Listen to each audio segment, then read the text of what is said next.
Bismillah, walhamdulillah, wassalatu wassalam ala rasulillah, wa ba'd. En el nombre de Allah, el misericordioso, el clemente, que la paz y bendiciones sea sobre Muhammad, nuestro profeta Muhammad, sallallahu alayhi wa sallam. Regresamos a la clase de Juan, Din al-Islam, Sual wa Jawab, la religión del Islam, pregunta y respuesta, escrito por el Sheikh Dr. Omar al-Omar, hafidhullah.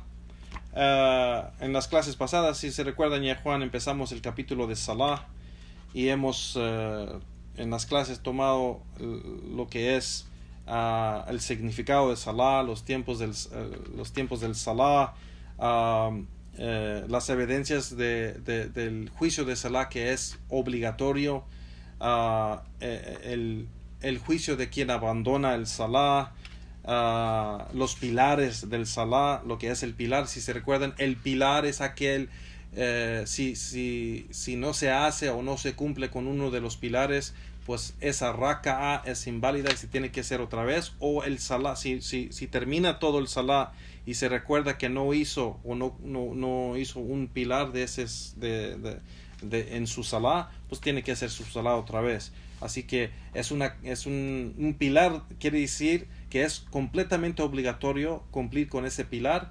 y es algo que se tiene que hacer.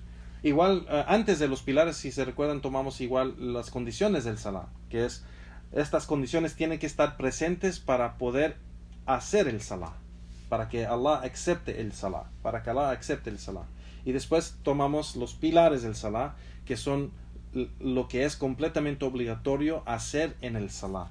Y tomamos lo que es lo que se llama, el wajibat al-salah.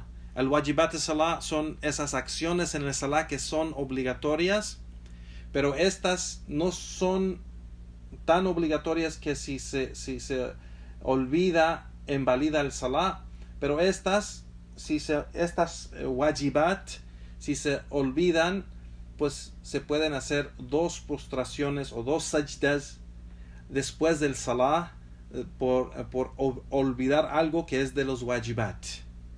Pero de los arkan o los pilares no se puede hacer eso. Se tiene que repetir esa raka'a o se tiene que repetir el salah. ¿Sí me explico? Y hablamos de, si se recuerdan, del tashahhud. Y cuál es el tashahhud y cuándo se dice el tashahhud. Hemos llegado a hoy, inshallah, vamos a tomar los sunan del salah. El Sheikh va a explicar los sunan, esas acciones en el salah que son de la sunna del profeta sallallahu alaihi wasallam, que no son obligatorias, y si se hacen eres recompensado por hacerlas, por seguir la sunna del profeta sallallahu alaihi wasallam. Y si no se hace o se olvida algo de los sunan, pues no afecta el salah, donde tienes que repetir el salah o tienes que hacer las 2 sajdas o prostraciones después de terminar el salah. Así que de la sunan, el Sheikh aquí llega a la pregunta y menciona y dice ¿cuáles son los sunan del salah? Y el Sheikh aquí dice, pues hay varias sunan, y empieza con la primera sunna, es la súplica de empezar el salah. Y el profeta sallallahu alaihi wasallam hacía varias súplicas, y hay muchas narraciones que mencionan las diferentes súplicas que el profeta sallallahu alaihi wasallam mencionaba antes de empezar el salah, pero la más conocida, que fue más narrada, es la súplica donde el profeta sallallahu alaihi wasallam decía: Subhanakallahumma wa bihamdik wa tabaraka ismuk wa ta'ala jadduk wa la ilaha illa ghayruk. Yani que glorificado seas tú, oh Allah, y por tus alabanzas y por tu nombre bendito y por tu gran estación elevada, no hay nadie que merece ser adorado en verdad excepto tú. Esta súplica el profeta sallallahu alaihi wasallam empezaba o lo decía la mayoría de las veces para empezar el salah, y eso se llama dua istiftah, yani la súplica de abrir el salah o empezar el salah. La siguiente sunna es poner las manos en el pecho cuando estás parado recitando el Corán o el Fatiha o la otra sura, que era la sunna del profeta sallallahu alaihi wasallam, poner su mano derecha encima de la mano izquierda en su pecho. Así que este también es de la sunna. Igual de la sunna es levantar las manos al nivel del hombro cuando se hace el takbir no solo en el ¿cómo se llama? En las diferentes posturas o tiempos de todos los takbirat. Aquí el Sheikh menciona solo 4 partes. Dice la primera takbira, que es takbirat al-ihram. Si se acuerdan, mencionamos que takbirat al-ihram es un pilar. Empezar el salah con levantar las manos y decir Allahu Akbar es un pilar que no se puede abandonar, porque con eso entras en el estado de salah. Así que no se puede abandonar ese takbira. Pero levantar las manos es sunnah. Si uno no levanta las manos, no invalida el salah. No es algo obligatorio levantar las manos. Levantar las manos es sunnah. Y eso es lo que quiere mencionar el Sheikh aquí, de levantar las manos y cómo es que se levantan. Si se recuerdan, lo mencioné antes, de que de la sunnah del profeta sallallahu alaihi wasallam era levantar las manos, las palmas afuera, para adelante, y levantaba las manos al nivel de los hombros o al nivel de las orejas de la cabeza, o sea, el nivel de la cabeza, el nivel de las orejas o el nivel de los hombros. Entre el nivel de los hombros o las orejas, así más o menos era el nivel donde levantaba las manos el profeta sallallahu alaihi wasallam para hacer el takbir, para hacer la takbira. Así que en todas las posiciones del takbirat es sunnah hacerlo. El Sheikh aquí menciona 4. El primero, el takbirat al-ihram, cuando uno empieza el salah, y cuando uno termina recitando el Corán y va a bajar a inclinarse, a hacer ruku', levanta las manos y dice Allahu Akbar y baja a ruku'. Igualmente cuando sale de ruku' y dice Sami Allahu liman hamida, el profeta sallallahu alaihi wasallam levantaba las manos igual. Y el Sheikh aquí menciona saliendo de la última sajda, la última postración, para pararse, el profeta sallallahu alaihi wasallam levantaba las manos para empezar la segunda raka'a. Así que en estas 4 posturas es de la sunnah del profeta sallallahu alaihi wasallam levantar las manos. Pero tenemos otras narraciones que Sheikh al-Albani rahimahullah, Sheikh al-Albani en su libro Sifat al-Salat al-Nabi, trae las otras narraciones auténticas, sahih, donde el profeta sallallahu alaihi wasallam levantaba las manos en todas las posturas o tiempos donde decía un takbir. Así que cualquier de las posturas de la takbirat es sunnah levantar las manos. Wallahu ta'ala alam. Igualmente otra sunnah es el tasbih, decir el tasbih en la postura de ruku' y la postura de sajda. Cuando uno está en ruku', inclinarse en el ruku' y postrarse en sajda, ese tasbih, ese dhikr que se dice, por ejemplo en ruku' Subhana Rabbiyal Azim, o en la sajda, en la postración, Subhana Rabbiyal Ala. Decirlo más de una vez es sunnah. Pero si se recuerdan en la clase pasada, decirlo una vez es wajiba. Se tiene que decir por lo menos una vez. Pero si se dice más de una vez es sunnah. Igualmente, sentarse en medio de las 2 postraciones, cuando uno hace la primera postración y sale de la primera para sentarse por un ratito antes de regresar a la segunda postración, ahí en esa postura de sentarse, donde se dice Allahumma gfirli, decirlo más de una vez también es sunnah. También es sunnah decirlo más de una vez. Igual dice el Sheikh de la sunnah es cuando uno baja, inclinarse al ruku', nivelar la espalda para que quede nivel es sunnah del profeta sallallahu alaihi wasallam.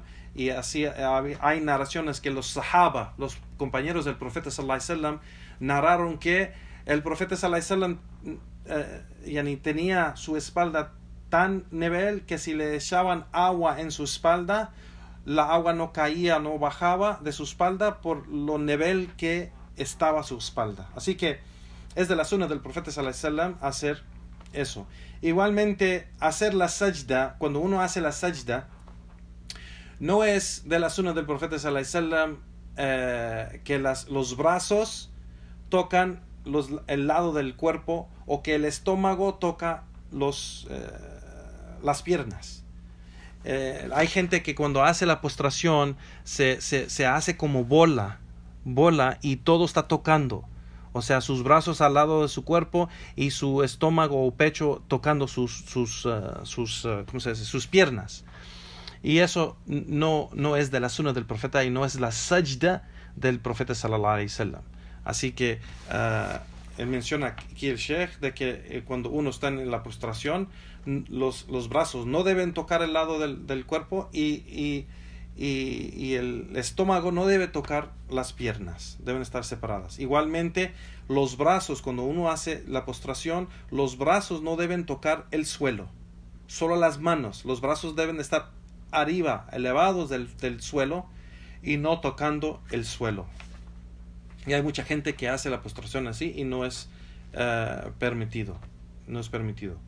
Igualmente, dice el sheikh, cuando uno está sentado. Aquí para mí será un poco difícil dar esta descripción de cómo se sienta.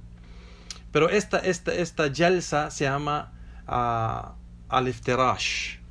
Al-iftirash, ya Juan, es cuando uno a ver cómo lo explico. Cuando uno se sienta después de terminar las postraciones, se sienta encima de su pie izquierdo sobre su ¿cómo se dice? La espinilla o la pantorrilla. Se sienta encima de eso, o sea, pone su peso encima de su pierna y pie izquierda, ¿me entienden? Y el pie derecho lo para y los dedos de ese pie están tocando el suelo, puntados a la dirección de la qibla, con el pie y el talón para arriba, ¿sí me entienden? Así que eso sentarse así es la sunna. Se llama al-iftirash. Sentarse en esa manera es sunna. Ahora, puede ser para una gente es difícil, por ser de su peso, o por ser que, no sé, sus rodillas no están bien, o es una postura extraña para esa persona y no puede. Si uno trata de acostumbrarse de hacerlo, inshallah lo puede hacer. Y si no, si tiene algo que se le hace difícil por ser que pues no puede porque le duele o tiene algún problema con su rodilla o con su pie o con sus huesos, un problema, pues no es obligatorio y no se debe de dañar en tratar de hacerlo si es que no puede. Si puede hacerlo, está bien, alhamdulillah, es de sunnah del profeta sallallahu alaihi wasallam. Y si no puede, no es obligatorio hacerlo. Igualmente, el tawarruk es en la última raka. En la última raka del salah, cuando uno se va a sentar después de las postraciones, después de la sajda o de sajdatain, es cuando uno pone todo su peso en su cadera izquierda.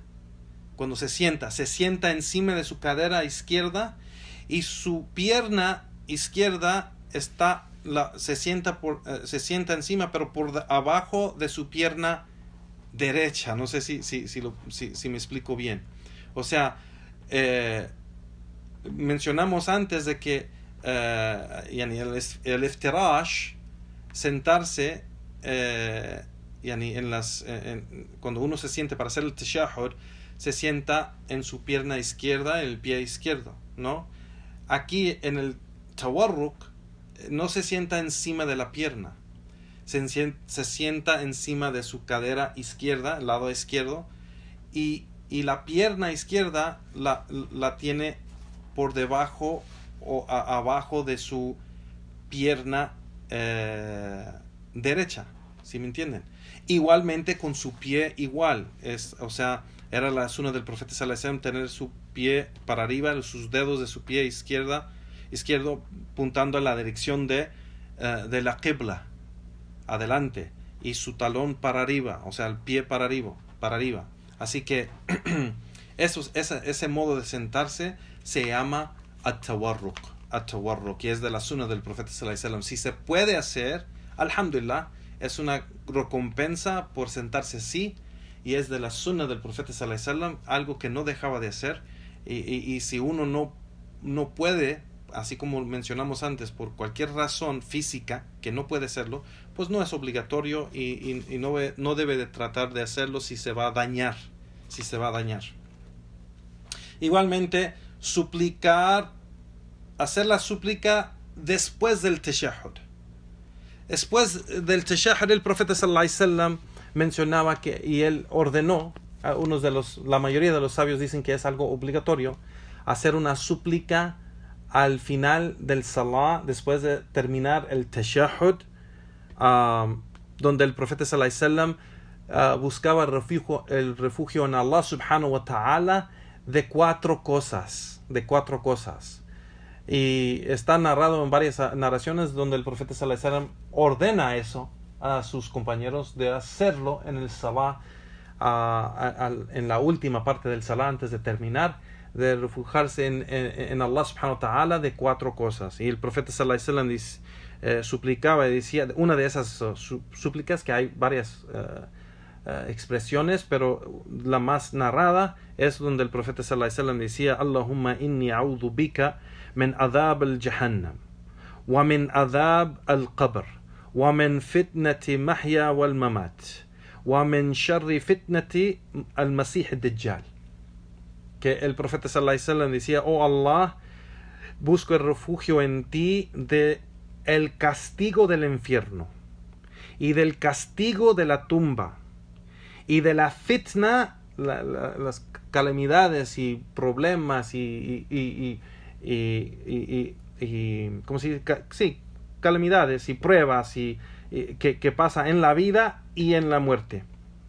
Y busco refugio en ti de lo mal de la fitna, de las pruebas del Masih Dajjal, el anticristo.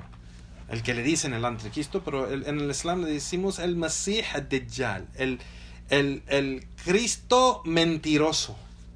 El Cristo mentiroso. Es decir, no estamos hablando del Cristo verdadero, que es Isa alayhi salatu wasalam. Estamos hablando del Masih Dajjal, el Cristo mentiroso, que va a decir que él es el Cristo verdadero, pero es un mentiroso, y ese es el Cristo que esperan los judíos, y los judíos van a seguir al Masih Dajjal, y varios de los musulmanes igual, y varios de los no musulmanes igual van a seguir el Masih Dajjal, por ser que ellos no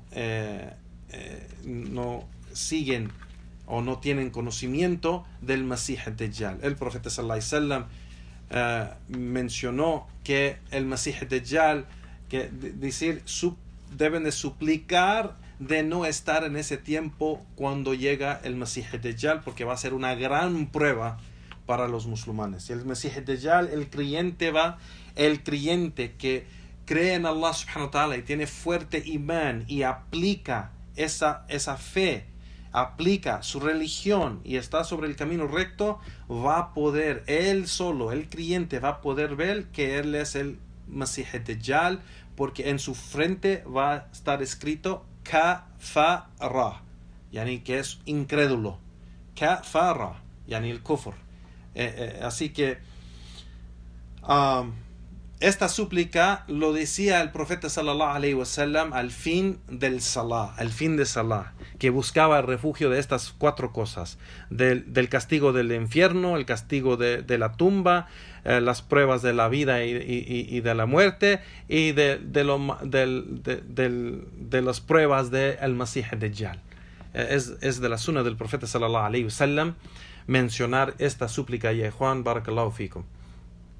Igualmente dice el Sheikh, de los sunan del salah es recitar el Corán con voz alta en la salah de Fajr y salah de Juma, salah de Eid, salah de Istisqa, esa salah la oración que se hace para pedir la lluvia, y Salatul Maghrib wal Isha.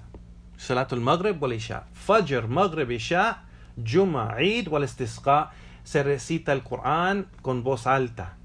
Con voz alta. Igual dice el Sheikh, recitar el Corán en las oraciones de Dhuhr, Asr y la tercer raka'a de Maghrib y las dos últimas raka'as de Isha con voz baja y no voz alta es de la sunna igual y se debe recitar. Y aquí, Juan, quiero mencionar algo, que hay gente que hace la oración, que hace el salah sin recitar.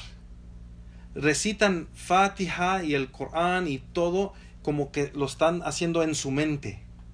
Están recitando como Alhamdulillahi Rabbil Alamin Ar-Rahman, pero en su mente, no con sus labios. Y se ve, porque cuando ves la persona rezando, no ves que está moviendo los labios, no ves que está recitando. Si haces el salah en esa manera, el salah no es válido. La oración no es válida. La oración no es válida así. Tienes que recitar el Fatiha, recitar el surah después de Fatiha. Tienes que decir Allahu Akbar. Tienes que decir cuando estás en Ruku, Subhana Rabbiyal Azim. Tienes que decirlo, no lo dices en tu mente o en tu corazón. Cuando estás en postración y dices Subhana Rabbiyal Ala, lo tienes que decir. Igual cuando haces súplicas en tu postración, tienes que decirlo. O sea, ¿sí me entienden? O sea, no se dice en la mente o en el corazón, se tiene que recitar. No, solo que en Salat, en esas oraciones que se recita con voz alta, como Fajr, Maghrib o Isha, se recita para que se puede escuchar, se puede oír. Pero cuando en esas oraciones de Dhuhr o Asr o las últimas rak'at de Maghrib y Isha, se dice con voz baja, pero de todos modos, aunque es voz baja y no se puede escuchar, se tiene que recitar. O sea, recitar no es decirlo en la mente, no es decirlo en el corazón. Recitar es decirlo con la lengua y los labios, se recita. ¿Sí me entienden? Así que hay un gran error con los hermanos y hermanas que lo hacen así, que recitan en su mente, y eso no es aceptado. Quien hace su salar en esa manera es inválida, porque de los pilares del salah es recitar el Fatiha.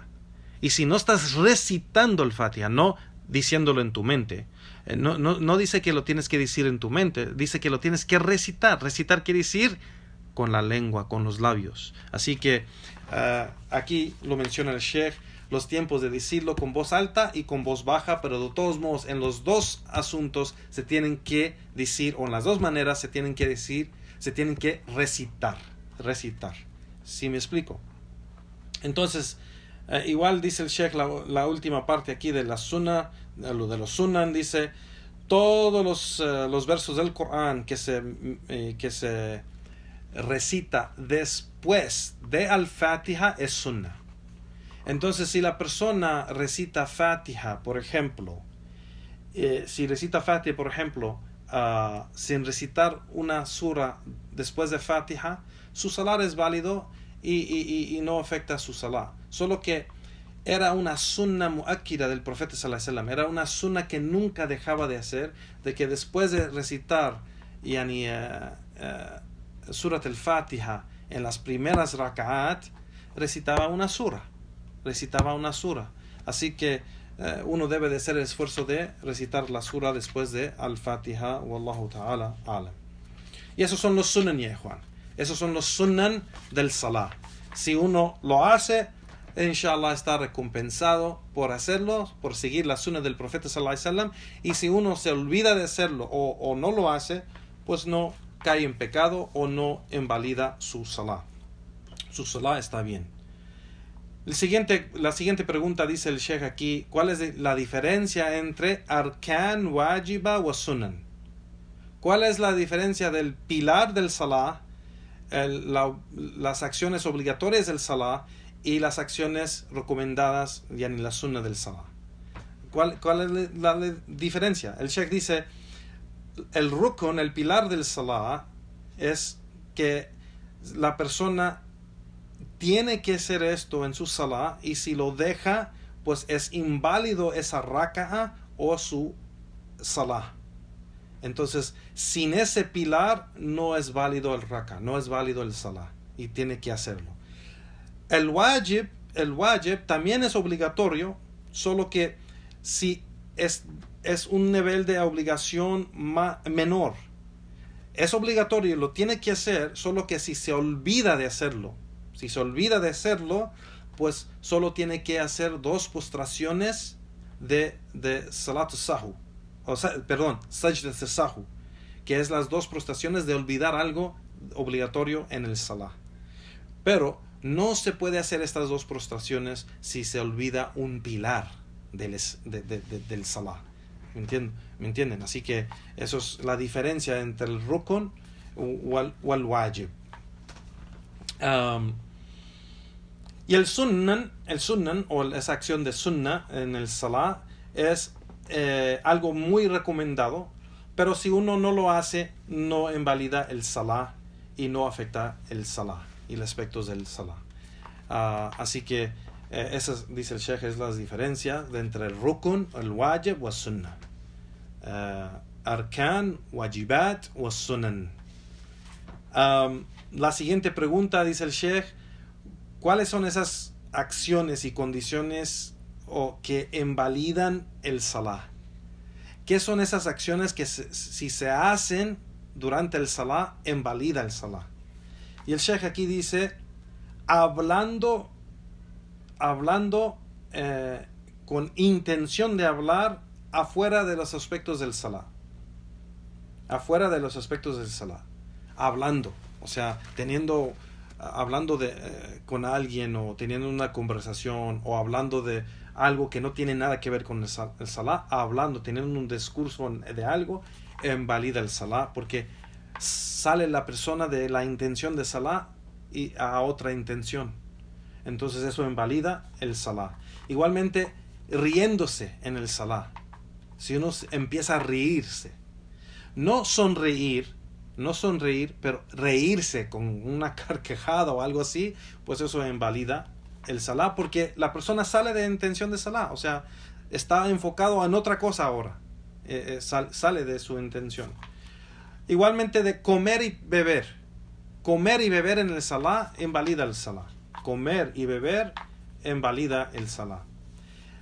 Destapar una parte de la aura de la persona. Si se recuerdan que uno de las condiciones del salah, de los shurut al-salah, las condiciones del salah, es que el hombre y la mujer, cada uno tiene su aura, lo que tiene que taparse en el salah. La mujer, dijimos, la aura de la mujer es todo su cuerpo menos las manos y la cara, si se recuerdan. O sea, todo que tiene que estar tapado de la mujer, hasta los pies y todo. Y mencionamos, si se recuerdan, que hay un gran error entre las hermanas, que ellas rezan con sus pies destapados, sin calcetines, sin nada, y se puede ver sus pies. Eso invalida su salah. Eso no es permitido para ella rezar con sus pies destapados. Entonces ella tiene que tener su hijab, su vestido que tapa todo su cuerpo y que cubre sus pies. Hay hermanas que usan vestidos especiales para rezar en la casa. Entonces, aunque ella no tiene calcetines puestos, pero este vestido está tan amplio y tan grande y tan largo que cubre sus pies, y nunca en el salah, en ningún tiempo, se puede ver los pies. Eso es aceptable y no hay problema con eso, con la condición que nunca se destape los pies, porque es aura.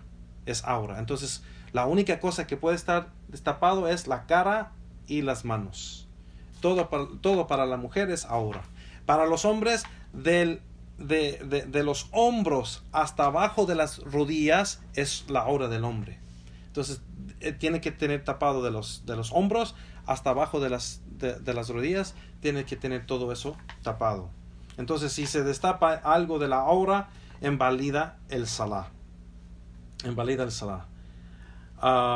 Si se recuerdan, una de las condiciones del salah igual es dirigirse uno a la dirección de la Qibla, la dirección a Mecca, a la Kaaba. Entonces, si uno se voltea a otra dirección durante el salah, si se voltea, si su cuerpo se voltea a otra dirección, invalida su salah. Entonces, por eso no se puede voltear su cuerpo para mirar una cosa para el lado, sea a la derecha o a la izquierda, o voltearse para atrás para ver algo durante el salah, porque volteándose se quita de esa dirección de la qibla y invalida el salah. Y eso también hay hermanos y hermanas que no saben eso y cometen ese error. Igualmente el Sheikh aquí dice moverse muchísimo en el salah donde no es nada, que no tiene que ver con el salah. Moverse muchísimo, o sea, moverse, bajarse, subirse, se está arreglando esto y esto otro muchísimo en el salah. Se mueve para adelante, para atrás, se mueve, mete sus manos en la bolsa, se arregla esto, se arregla otro. Moverse muchísimo en el salah, eso también los ulama han mencionado que eso invalida el salah. Aunque así hay dichos de unos ulama que dicen que no hay prueba para eso, pero la mayoría de los sabios sí dicen que moverse demasiado, no estamos hablando 1, 2, 3 veces, estamos hablando demasiado sin parar, constantemente se está moviendo, haciendo cosas que no tienen nada que ver con el salah, eso invalida el salah. Debe estar tranquilo, enfocado en adorar a Allah subhanahu wa ta'ala en esta adoración y no concentrar en otras cosas afuera del salah. Igualmente, romper el estado de tahara. Dice el Sheikh aquí, romper el estado de tahara, es decir, salir del estado de wudú. Y eso es con varias cosas que hemos mencionado cuando estábamos hablando de el wudú, del tahara.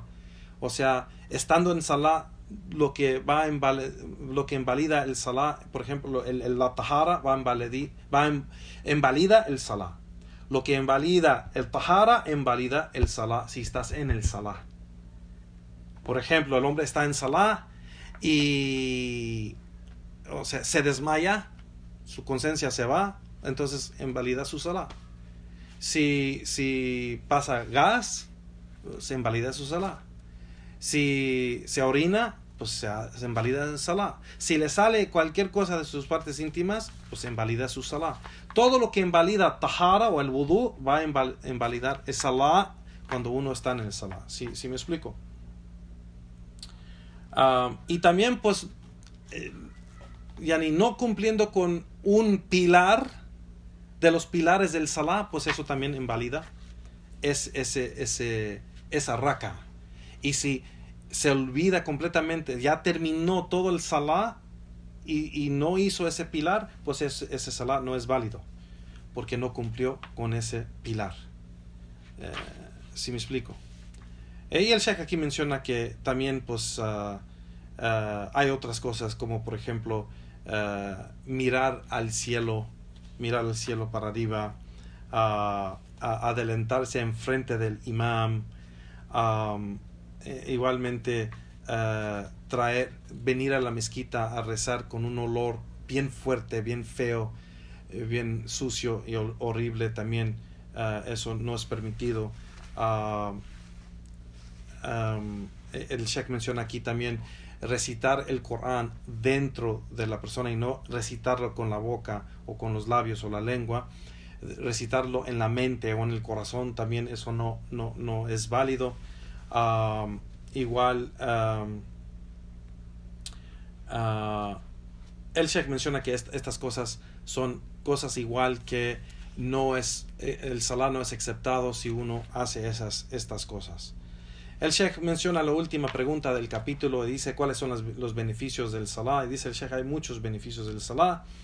El salah trae tranquilidad al corazón y tranquila a la persona y pone la persona bien, calma el alma, calma el corazón y pone la persona en comunicación con su creador, su Dios, Allah subhanahu wa ta'ala.